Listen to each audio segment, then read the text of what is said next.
नमस्कार। सुबह के 9 बज गए और हाजिर हैं हम तमाम अहम खबरें लेकर। मैं हूं आपके साथ प्रीति। आइए शुरुआत करते हैं हेडलाइंस के साथ।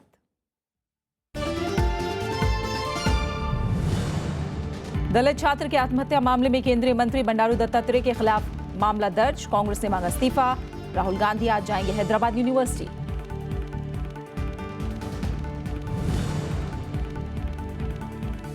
सिक्किम बना देश का पहला जैविक कृषि राज्य। प्रधानमंत्री का हर राज्य में जैविक खेती के विस्तार का आह्वान। हर राज्य में एक जिले या प्रखंड की हो पहचान।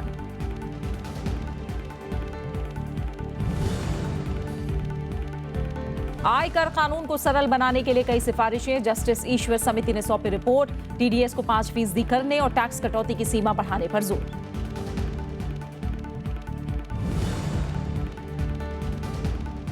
फ्रांस में लगा आर्थिक आपातकाल। राष्ट्रपति होलांद ने कहा, अर्थव्यवस्था और सामाजिक मॉडल को नए सिरे से सुधारने का वक्त। बेरोजगारी दूर करने के लिए 2 बिलियन यूरो पैकेज का ऐलान।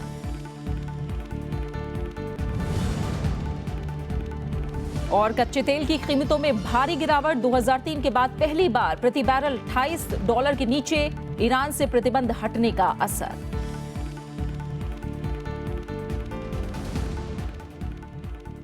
हैदराबाद केंद्रीय विश्वविद्यालय में दलित छात्र की आत्महत्या के मामले में विरोध तेज हो गया है। कांग्रेस उपाध्यक्ष राहुल गांधी भी आज हैदराबाद जा रहे हैं, जहां वो केंद्रीय विश्वविद्यालय के पीड़ित छात्रों से मुलाकात करेंगे। कल एक दलित छात्र की आत्महत्या के बाद छात्रों ने विश्वविद्यालय में जमकर प्रदर्शन किया था और यूनिवर्सिटी प्रशासन पर जाति के आधार पर भेदभाव करने का आरोप लगाया है। इस मामले में केंद्रीय मंत्री बंडारू दत्तात्रेय की भूमिका पर भी सवाल उठ रहे हैं। हैदराबाद यूनिवर्सिटी के दलित छात्र रोहित वेमुला की खुदकुशी के मामले में केंद्रीय श्रम मंत्री बंडारू दत्तात्रेय के खिलाफ एफआईआर दर्ज की गई है। छात्रों का आरोप है कि केंद्रीय मंत्री बंडारू दत्तात्रेय की चिट्ठी के बाद ही 5 दलित छात्रों को सस्पेंड किया गया था। कांग्रेस ने बंडारू दत्तात्रेय का इस्तीफा मांगा है। ये विरोध की 2 तस्वीरें हैं। हैदराबाद यूनिवर्सिटी में पीएचडी के छात्र रोहित वेमुला की आत्महत्या का मामला बढ़ गया है और विरोध हैदराबाद से लेकर दिल्ली तक है। इस मामले में केंद्रीय मंत्री बंडारू दत्तात्रेय और यूनिवर्सिटी के वाइस चांसलर अप्पा राव के खिलाफ SC/ST एक्ट के तहत मामला दर्ज किया गया है। छात्रों का आरोप है कि बंडारू दत्तात्रेय की चिट्ठी के बाद ही दलित छात्रों को सस्पेंड किया गया था। The resignation of the university vice chancellor and also the Bandaru Dattatreya, who were a cabinet minister from the Secunderabad constituency, who were like unnecessarily interfering with the university things. Rohit Vemula ने रविवार को hostel में फांसी लगाकर आत्महत्या कर ली थी। उसके पास से सुसाइड नोट भी बरामद हुआ था, जिसमें किसी को जिम्मेदार नहीं ठहराया गया है। लेकिन बंडारू दत्तात्रेय ने इस मामले पर सफाई दी है। सेंट्रल यूनिवर्सिटी में जो दलित विद्यार्थी जो आत्महत्या कर ली है, उससे मेरे लेटर को कोई संबंध नहीं है। उधर इस पूरी घटना पर मानव संसाधन विकास मंत्रालय ने 2 सदस्यीय टीम हैदराबाद भेजी है, लेकिन विपक्षी दलों ने दलित छात्रों के खिलाफ कार्रवाई पर सरकार के दखल की आलोचना की है।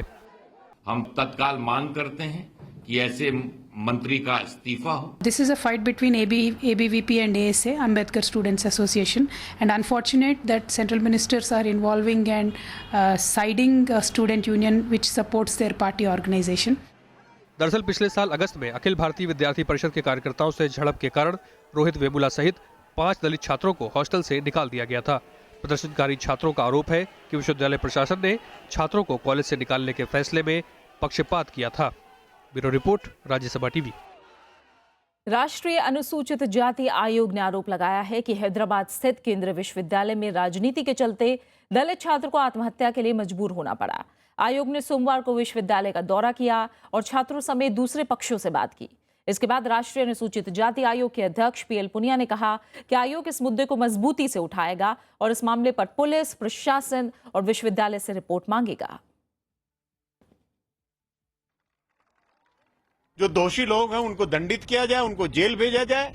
जिनको हटना चाहिए, वाइस चांसलर हैं, यहाँ के जो मिनिस्टर हैं, यहाँ HRD मिनिस्टर हैं, उनको हटना चाहिए। इन सब के ऊपर मैं समझता हूं कि बात होगी और हम उसको परचू करेंगे। जो रोहित के परिवार को, जो बिल्कुल गरीब से गरीब परिवार है, उनको जो सहायता मिलनी चाहिए वो सहायता करने के लिए हम पूरे सुनिश्चित करेंगे। सामाजिक कार्यकर्ता अरुणा रॉय ने झालावाड़ में अपने संगठन के सदस्यों पर हमले के आरोपी विधायक कंवरलाल मीणा की गिरफ्तारी की मांग की है। उनका आरोप है कि पुलिस इस मामले में विधायक को बचाने की कोशिश कर रही है। राज्य सरकार ने मामले की जांच का आदेश देते हुए जिला कलेक्टर से रिपोर्ट मांगी है। वहीं राजस्थान बीजेपी ने भी विधायक कंवरलाल मीणा को नोटिस जारी किया है। पुलिस ने इस मामले में अब तक 11 को हिरासत में लिया है। शनिवार को झालावाड़ में जवाबदेही कानून को लेकर जागरूकता अभियान चला रहे सामाजिक संगठन के सदस्यों पर कुछ लोगों ने हमला कर दिया था। बीजेपी विधायक कंवरलाल मीणा पर हमले में शामिल होने का आरोप है। इंसान उसमें से सबसे ज्यादा दबंग है वो एमएलए है, क्योंकि पुलिस के पास जब गए और कहा अरे भैया आप तो कुछ मदद करो, तो उन्होंने कहा एमएलए ही मार रहा है आपको, तो हम क्या कर सकते हैं। जांच के लिए हमने संबंधित अधिकारी को दिया है। हमारे यहाँ तो उसकी रिपोर्ट आ जाने के बाद जो भी कानूनी अपराध बनता है वो उनके विरुद्ध भी बनेगा, पर बिना पहले निर्णय और तय किए मैं एकदम किसी के बारे में कुछ कह नहीं सकता। जम्मू कश्मीर में सरकार गठन पर सस्पेंस बना हुआ है। सूबे के बीजेपी प्रभारी राम माधव ने कहा है कि अब पीडीपी को सरकार बनाने की प्रक्रिया शुरू करनी है। कांग्रेस ने दोनों पार्टियों से सरकार गठन के मुद्दे को जल्द सुलझाने की अपील की है। रविवार को पीडीपी की बैठक में महबूबा मुफ्ती को सरकार बनाने के लिए अधिकृत किया गया था।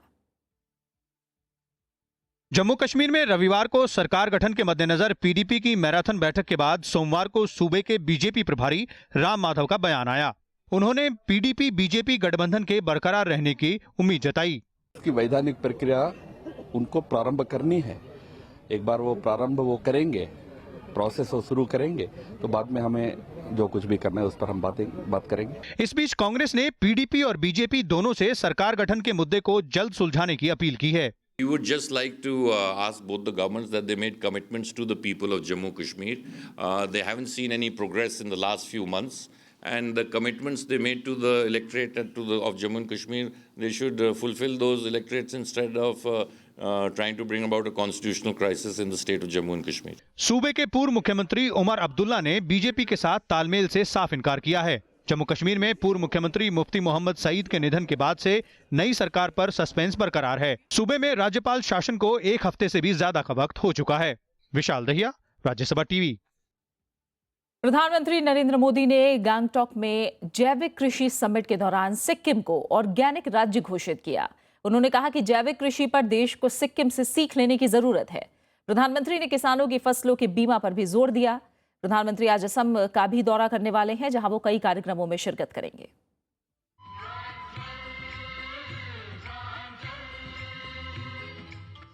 प्रधानमंत्री नरेंद्र मोदी ने सिक्किम को देश का पहला जैविक कृषि राज्य घोषित करते हुए कहा कि राज्य जल्द ही न केवल देश में बल्कि समूचे विश्व के लिए जैविक खेती का अग्रदूत बनेगा। ये सिक्किम के किसान हैं जिन्होंने करके दिखाया। शायद एक कारण ये भी हो, जिस आधुनिकता की हवा में हम लोग फंसे हैं, यहां पर आप जैविक पवन की प्रेरणा पा रहे हैं।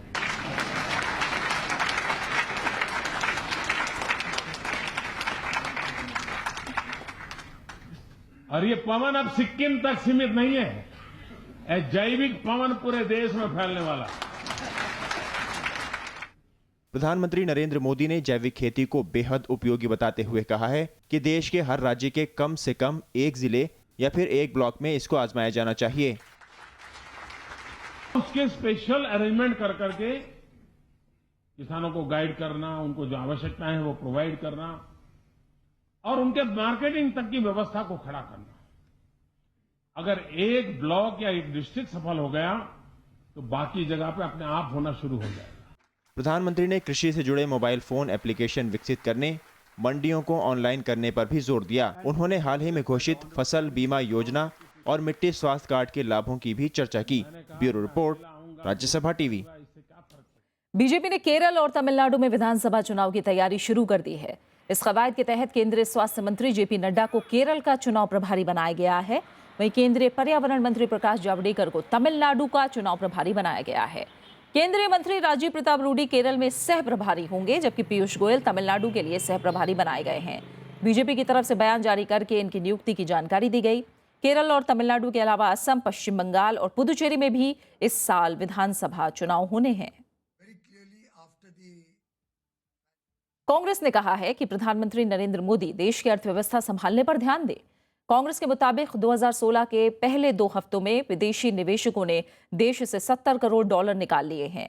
ये 1999 के बाद से भारतीय बाजार से विदेशी निवेश का सबसे बड़ा पलायन है। पार्टी वेबसाइट पर जारी लेख में कहा गया है कि वित्त मंत्री अरुण जेटली के पास इसे रोकने का कोई उपाय नहीं है और देर होने से पहले खुद प्रधानमंत्री अर्थव्यवस्था की खबर लें। लेख में कहा गया है कि सरकार बड़े जोर शोर से बड़ी बड़ी योजनाओं का ऐलान कर रही है, लेकिन आंकड़े बताते हैं कि देश का औद्योगिक उत्पादन लगातार गिर रहा है। फैक्ट्री उत्पादन कम हुआ है और निर्यात में लगातार 11 महीने से गिरावट जारी है। पठानकोट हमले के सिलसिले में एनआईए आज पंजाब पुलिस के अधिकारी सलविंदर सिंह का पॉलीग्राफिक टेस्ट कराएगी। कोर्ट ने कल सलविंदर सिंह का लाई डिटेक्टर टेस्ट कराने की इजाजत दी। इससे पहले एनआईए ने 5 दिन तक सलविंदर सिंह से दिल्ली में पूछताछ की है। पठानकोट एयरबेस पर हमला करने से पहले आतंकियों ने सलविंदर सिंह और उसके 2 साथियों को वाहन समेत अगवा कर लिया था, लेकिन सलविंदर को बिना कोई नुकसान पहुंचाए छोड़ दिया था। इस घटना में उनकी भूमिका सवालों के घेरे में है। उधर पाकिस्तान के पूर्व राष्ट्रपति परवेज मुशर्रफ ने पठानकोट हमले में पाकिस्तान सेना और आईएसआई के शामिल होने से इनकार किया है। उन्होंने कहा कि पठानकोट एयरबेस पर आतंकवादी हमला सरकार से इतर लोगों ने किया था और हमले के मास्टरमाइंड जैश ए मोहम्मद प्रमुख मसूद अजहर को पाकिस्तान में खुला नहीं घूमने देना चाहिए। 2 जनवरी को आतंकवादियों ने पठानकोट एयरबेस पर हमला किया था। इसमें 7 सुरक्षाकर्मी शहीद हो गए थे और 6 आतंकवादी मारे गए थे। हरियाणा से गिरफ्तार अलकायदा के संदिग्ध आतंकी को 1 फरवरी तक पुलिस रिमांड में भेज दिया गया है। दिल्ली पुलिस ने हरियाणा से अब्दुल सामी को गिरफ्तार किया था। पुलिस के मुताबिक जमशेदपुर का रहने वाला संदिग्ध आतंकी ने पाकिस्तान में जाकर प्रशिक्षण भी लिया है और भारत लौटकर अलकायदा के नेटवर्क से नौजवानों को जोड़ने में जुटा था। उसे कटक से पकड़े गए संदिग्ध आतंकी अब्दुल रहमान से हुई पूछताछ के बाद गिरफ्तार किया गया। ट्रेनिंग के लिए गया था, यहाँ से पहले गया था जनवरी 2014 में दुबई के बाद ये पहुँचा है कराची में हैंडलर्स के साथ कुछ समय बिताने के बाद ये मनसेरा में गया और मनसेरा में इसकी इंटेंसिव आर्म्स ट्रेनिंग हुई है। हर तरह के वेपन में, हर प्रकार के वेपन में, स्वचालित वेपनों में भी ट्रेनिंग हुई इसकी और जनवरी 2015 में ये लौटा है। अब्दुल रहमान के टच में था। राष्ट्रपति प्रणब मुखर्जी ने उच्च शिक्षा के गिरते स्तर पर चिंता जताई है। नोएडा में कल शिव नाडर विश्वविद्यालय के उद्घाटन पर उन्होंने कहा कि देश में निजी शिक्षा संस्थानों की तादाद तेजी से बढ़ी है।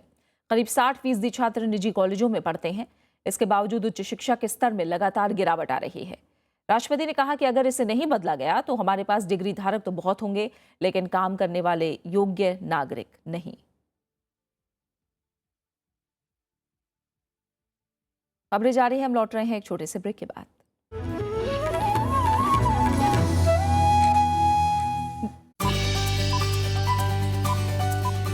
राज्यसभा टीवी का ये बेहद खास प्रोग्राम है गुफ्तगू। नए चेहरे, बड़े बड़े नाम।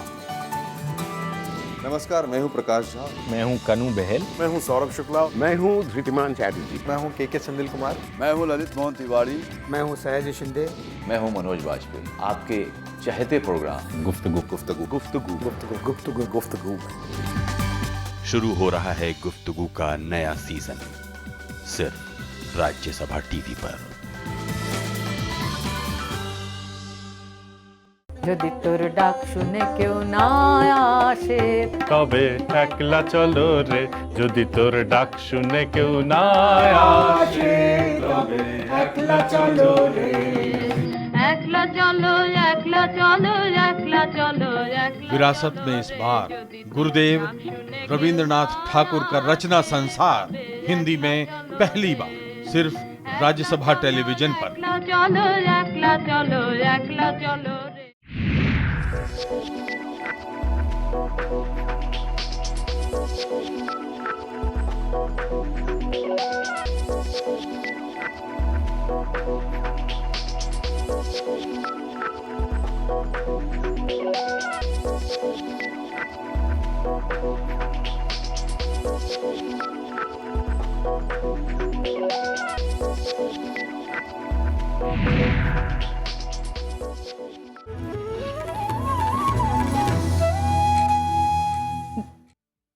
सुप्रीम कोर्ट ने सूखा पीड़ित इलाकों में मनरेगा, मिड डे मील और खाद्य सुरक्षा कानून का लाभ पाने वालों का ब्यौरा मांगा है।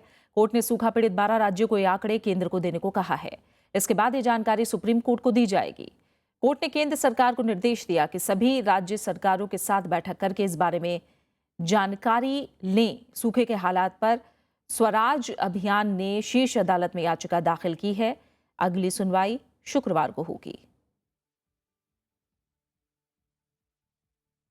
वाराणसी में गंगा नदी में प्रदूषण पर एनजीटी ने केंद्र और यूपी सरकार को कड़ी फटकार लगाई है। एनजीटी ने कहा कि गंगा सफाई पर सरकार की कथनी और करनी में अंतर है। एनजीटी ने इसे दुर्भाग्यपूर्ण बताते हुए इस दिशा में जल्द से जल्द काम करने के निर्देश दिए हैं। एनजीटी ने पर्यावरण और जल संसाधन मंत्रालय के साथ ही यूपी सरकार को कार्रवाई करने के निर्देश दिए हैं। इससे पहले एनजीटी ने उत्तर प्रदेश और उत्तराखंड सरकार को गंगा में प्रदूषण के लिए जिम्मेदार औद्योगिक कारखानों की पहचान करने के निर्देश दिए थे। दिल्ली सरकार ने सोमवार को ऑड इवन योजना की समीक्षा की। बैठक के बाद परिवहन मंत्री गोपाल राय ने बताया कि सभी विभाग इस बात के पक्ष में है कि ऑड इवन को दिल्ली में दोबारा लागू किया जाए। हालांकि सरकार इससे पहले 2 गंभीर मुद्दों का हल निकालना चाहती है। 1 से 15 जनवरी के बीच योजना लागू रहने के वक्त स्कूल बंद थे, लेकिन ऐसा हर वक्त मुमकिन नहीं हो सकता। इसलिए सरकार ने अधिकारियों से स्कूल के बच्चों को लाने ले जाने का क्या इंतजाम होगा, इस पर राय मांगी है। दूसरी समस्या है, लोग अगर ऑड इवन का तोड़ निकालने के लिए दूसरी गाड़ी खरीदते हैं तो इससे कैसे निपटा जाए। अलग अलग जानकार और विभाग इन मुद्दों की समीक्षा करेंगे और अपनी रिपोर्ट सौंपेंगे, जिसके आधार पर सरकार आगे कदम उठाएगी। लगातार 13वें महीने दिसंबर में निर्यात में गिरावट दर्ज की गई है। निर्यात घटने और सोने का आयात बढ़ने से व्यापार घाटा भी बढ़ा है। दिसंबर में व्यापार घाटा बढ़कर 11.6 अरब डॉलर पर पहुंच गया। जानकारों की मांग ने तो वैश्विक बाजार में मांग नहीं होने और रुपया कमजोर होने से निर्यात में कमी आ रही है। अमेरिका और यूरोप के बाजारों में मांग कम होने से दिसंबर में भी निर्यात में गिरावट आई। दिसंबर में कुल निर्यात 14.75% गिरकर 22.29 अरब डॉलर रहा। दिसंबर 2014 में देश का निर्यात 26.15 अरब डॉलर था। दिसंबर में आयात भी 3.88% गिरकर 33.9 अरब डॉलर रहा। लेकिन इस दौरान सोने का आयात 179% बढ़कर 3.8 अरब डॉलर पर पहुंच गया। इससे दिसंबर में व्यापार घाटा बढ़कर 11.6 अरब डॉलर पर पहुंच गया। दिसंबर 2014 में ये घाटा 9.17 अरब डॉलर था। The basic custom duty on the raw material should be reduced. Then there is no competition. It is very difficult for the manufacturer. So these irritants should be removed. सरकार के सामने सबसे बड़ी चुनौती निर्यात को बढ़ाना है। जानकारों का मानना है कि बिजली की कमी निर्यात बढ़ाने में सबसे बड़ी बाधा है। रेल, सड़क और बंदरगाह जैसी ढांचागत परियोजनाओं में तेजी नहीं आई है। Drive the investment climate, we have to bring in investment in the infrastructure sector. The government is working towards investing there, and public expenditure in infra is going to increase, and we are seeing that started to happen. But along with that, we also need the private sector to come back. They have virtually gone away in the last couple of years. निर्यात पर subsidy के लिए नवंबर में 40 crore dollar की सस्ते कर्ज योजना की शुरुआत हुई थी। साल 2020 तक निर्यात बढ़ाकर 900 अरब डॉलर करने का लक्ष्य है। प्रीति मिश्रा, राज्यसभा टीवी।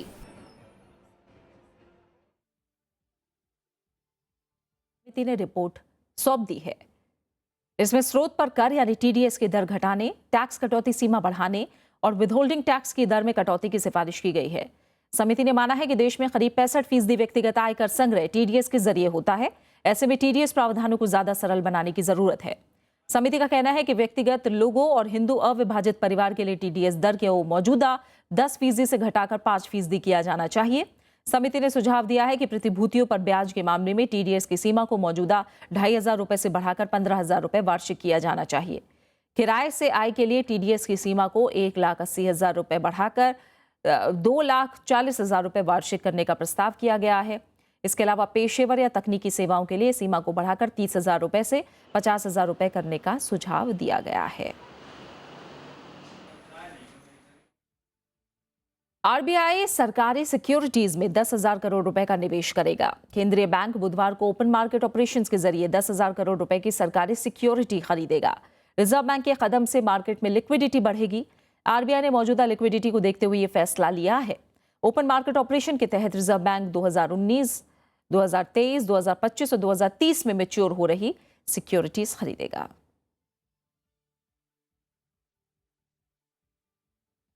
और कुछ और अहम खबरें। ईरान से प्रतिबंध हटने के बाद से तेल की कीमत में गिरावट और तेज हो गई है। सोमवार को कच्चे तेल के दाम 2003 के बाद से सबसे निचले स्तर पर आ गए। कच्चे तेल की कीमत 12 साल में पहली बार $28 प्रति बैरल के नीचे आ गई। वैश्विक स्तर पर ज्यादा आपूर्ति के बीच ईरान पर प्रतिबंध हटने से आपूर्ति में और तेजी आएगी। इसके चलते तेल की कीमतों में अभी और गिरावट के आसार हैं। ईरान अब किसी भी देश को किसी भी मूल्य पर तेल बेच सकता है। ईरान पर पाबंदी से पहले वो 2 मिलियन प्रति बैरल कच्चे तेल का उत्पादन करता था और पाबंदी के बाद ये उत्पादन 1 मिलियन प्रति बैरल के करीब रह गया था। ईरान ने प्रतिदिन 5 लाख बैरल कच्चे तेल का उत्पादन बढ़ाने का फैसला किया है। भारत और इजरायल आतंकवाद के खिलाफ सहयोग बढ़ाएंगे। दोनों देशों ने रक्षा संबंधों को और मजबूत करने का फैसला भी किया है। विदेश मंत्री सुषमा स्वराज ने सोमवार को इजरायली नेताओं से इन संबंधों को मेक इन इंडिया के तहत निर्माण में तब्दील करने पर जोर दिया है। संभावना है कि प्रधानमंत्री नरेंद्र मोदी भी जल्द ही इजरायल की यात्रा करेंगे। इजरायल दौरे पर सोमवार को विदेश मंत्री सुषमा स्वराज ने राष्ट्रपति रुवेन रिवलिन और प्रधानमंत्री बेंजामिन नेतन्याहू से मुलाकात की। उनकी रक्षा मंत्री मोशी यालोन और निर्माण मंत्री स्टीनिच के साथ भी विस्तार से चर्चा हुई।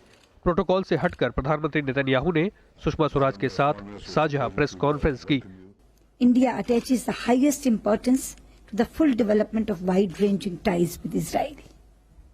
Our bilateral cooperation has developed well in a number of areas over the past 2 decades, but the potential of our relations is much more. विदेश मंत्री के रूप में सुषमा स्वराज की ये पहली इजरायल यात्रा है। भारत इजरायली हथियारों का सबसे बड़ा ग्राहक है। भारत के रक्षा उपकरणों का इजरायल दूसरा सबसे बड़ा आपूर्ति करता है। इजरायल ने कहा है कि दोनों देश रक्षा के अलावा दूसरे क्षेत्रों में भी सहयोग कर सकते हैं। Future belongs to those who innovate. Israel and India are at the cutting edge of so many areas of innovation. And by working together we can do a lot more for our peoples and for the world. विदेश मंत्री ने इससे पहले फिलिस्तीन की यात्रा की। उन्होंने फिलिस्तीनी नेताओं को भरोसा दिलाया कि इजरायल के साथ संबंध फिलिस्तीन की कीमत पर नहीं है। अखिलेश सुमन, राज्यसभा टीवी। दक्षिण एशिया में अस्थिरता के लिए अमेरिकी नीतियां जिम्मेदार हैं, ये कहना है पाकिस्तान के प्रधानमंत्री नवाज शरीफ के सलाहकार सरताज अजीज का। उन्होंने कहा कि अमेरिका ने अफगान जिहाद के दौरान पाकिस्तान के कबायली इलाके में लड़ाके तैयार किए और युद्ध खत्म होते ही उन्हें छोड़ दिया। इससे पाकिस्तान समेत दूसरे इलाकों में अस्थिरता फैलाई। अजीज ने कहा कि 2013 से पाकिस्तान हस्तक्षेप न करने और दूसरे देशों के युद्धों में भाग न लेने की नीति का पालन कर रहा है। उन्होंने ओबामा प्रशासन से क्षेत्र में भूमिका की समीक्षा करने की अपील की। सरताज अजीज का बयान ऐसे समय में आया है जब हाल ही में अमेरिकी राष्ट्रपति बराक ओबामा ने कहा था कि दुनिया में के कई हिस्सों में अस्थिरता दशकों तक जारी रहेगी। इसमें मध्य पूर्व, अफगानिस्तान और पाकिस्तान, मध्य अमेरिका, अफ्रीका और एशिया के कई हिस्से शामिल होंगे।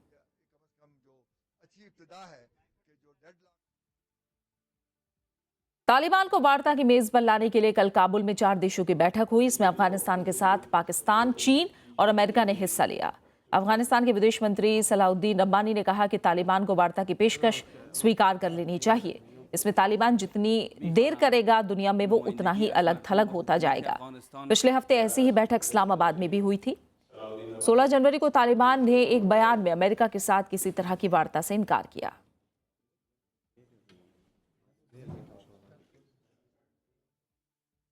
फ्रांस के राष्ट्रपति फ्रांसवा ओलांद ने देश में आर्थिक आपातकाल का ऐलान किया है। उन्होंने कहा कि अब वक्त आ गया है जब देश की अर्थव्यवस्था और सामाजिक मॉडल को नए सिरे से सुधारा जाए।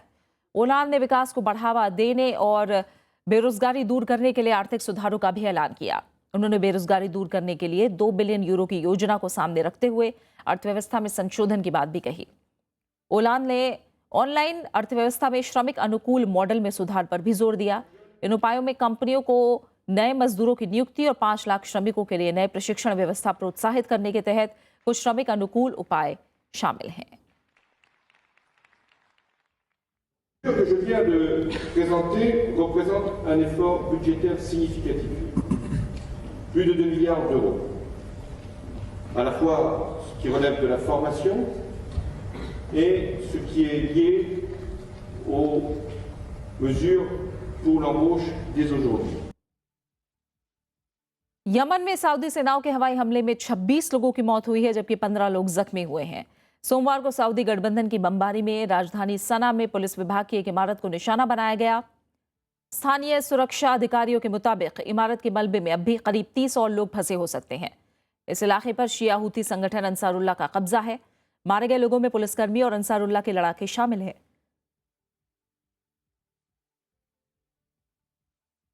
बीसीसीआई ने स्पॉट फिक्सिंग मामले में हरियाणा के ऑफ स्पिनर अजीत चंदीला पर आजीवन प्रतिबंध लगा दिया है।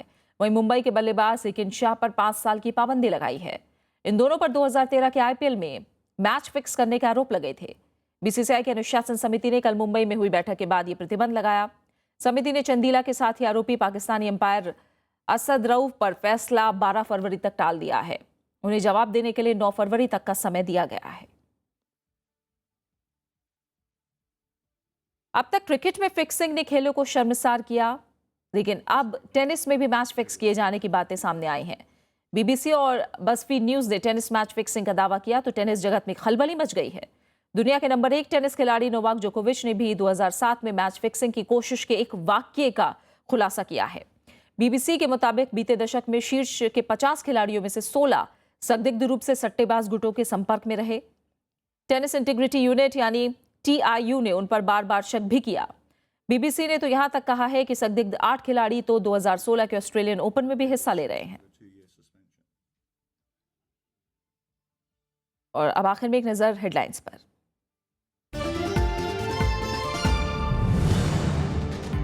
दलित छात्र के आत्महत्या मामले में केंद्रीय मंत्री बंडारू दत्तात्रेय के खिलाफ मामला दर्ज। कांग्रेस ने मांगा इस्तीफा। राहुल गांधी आज जाएंगे हैदराबाद यूनिवर्सिटी। सिक्किम बना देश का पहला जैविक कृषि राज्य। प्रधानमंत्री का हर राज्य में जैविक खेती के विस्तार का आह्वान। हर राज्य में एक जिले या प्रखंड की हो पहचान। आयकर कानून को सरल बनाने के लिए कई सिफारिशें। जस्टिस ईश्वर समिति ने सौंपी रिपोर्ट। TDS को 5% करने और टैक्स कटौती की सीमा बढ़ाने पर जोर।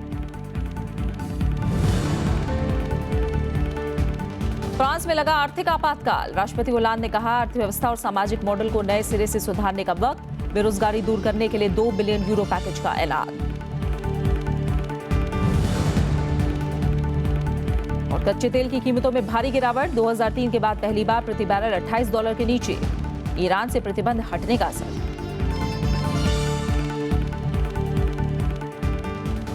और इसी के साथ फिलहाल इस बुलेटिन में इतना ही। आगे आप देख सकते हैं देश देशांतर। नमस्कार।